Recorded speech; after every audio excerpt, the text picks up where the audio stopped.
राजकारण, समाजकारण, कोकणातील प्रत्येक घडामोड. सिंधुदुर्ग 24 तास आता नव्या रूपात.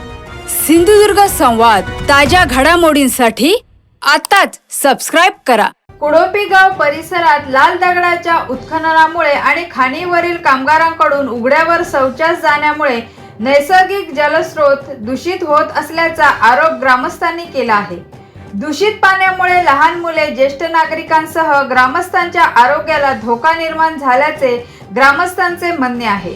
प्रशासनाकडे वारंवार निवेदन देऊनही, प्रसंगी उपोषण करूनही दखल घेतली जात नसल्याचा आरोप करण्यात आला आहे. येत्या 4 दिवसात तातडीने चौकशी करून निर्णय न घेतल्यास उग्र आंदोलन छेडण्याचा इशारा कुडोपी ग्रामस्थांनी दिला आहे. वारंवार यांच्याकडे निवेदन देऊन सुद्धा, उपोषणात बसून सुद्धा कुठचेही अधिकारी याची दखल घेत नाही. लक्षात ठेवा, आज आमका सांगितल्याने तुम्ही उद्या यावा, आम्ही सगळे अधिकारी असो येतो. आज एक तरी महसूलचा अधिकारी दाखवा, या ठिकाणी कोणच नाही.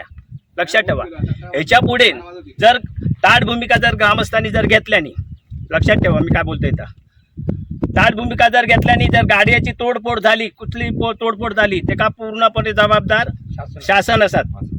लक्षात ठेवा, गुन्हे घेऊ आम्ही तयार असो, सक्षम असो, काय ते गुन्हे होऊन दे आमच्यावरती.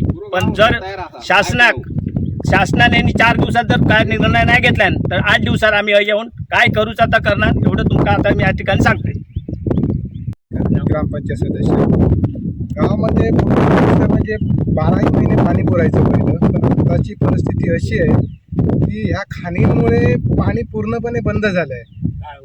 4 महिने लास्टचे पाणीच पुरत नाही, किंवा पाण्यामध्ये आमच्या ह्या वावरामध्ये चिखल जातो, खाणीची माती, परत त्यांची काय चादरी असतील, काय कपडे असतील, ते या नाल्यामध्ये टाकतात आणि प्रदूषण होतं. त्यामुळे संडास करतात, रोगराई पसरते. आमची खाली मुलं आहेत ती जवळजवळ 10-15 वर्षाची आहेत, ती ताप आहे, कोणाला वांती आहे, संडास आहे, असं भरपूर प्रमाणात चालू आहे. तर आमची अशी मागणी आहे, ही खाण एकतर आम्हाला व्यवस्थित काय ते त्याने सांगायचं, त्याचं खाण्याचा परवाना रद्द करायचा त्यांनी.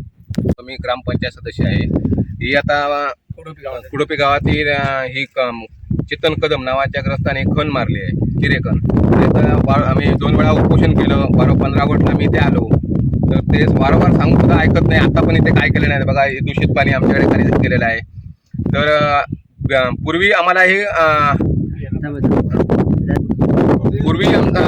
पाणी 12 महिने पुरत होतं, पण आता सुद्धा आम्हाला पाणी जात नाही आहे झऱ्याचं. आम्ही पाईपलाईन करून घेऊन गेलो, तर हे ते 4-5 विहिरी त्यांनी मारले. बघा, बघू शकता तुम्ही, इकडे 4-5 विहिरी आहेत, 2-3 बोरवेल आहेत, म्हणून आमचे इथेच पाणी आटून जातं. आणि खाली त्यांचे कपडे नाल्यामध्ये कपडे पण आहेत टाकले. बघा, आम्ही दाखवतो तुम्हाला, आम्ही पाहिजे तर त्यांचे घाण कपडे इथेच आहे.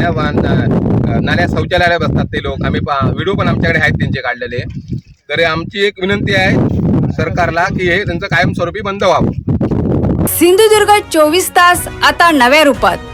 सिंधुदुर्ग संवाद, ताज्या घडामोडींसाठी आताच सबस्क्राइब करा.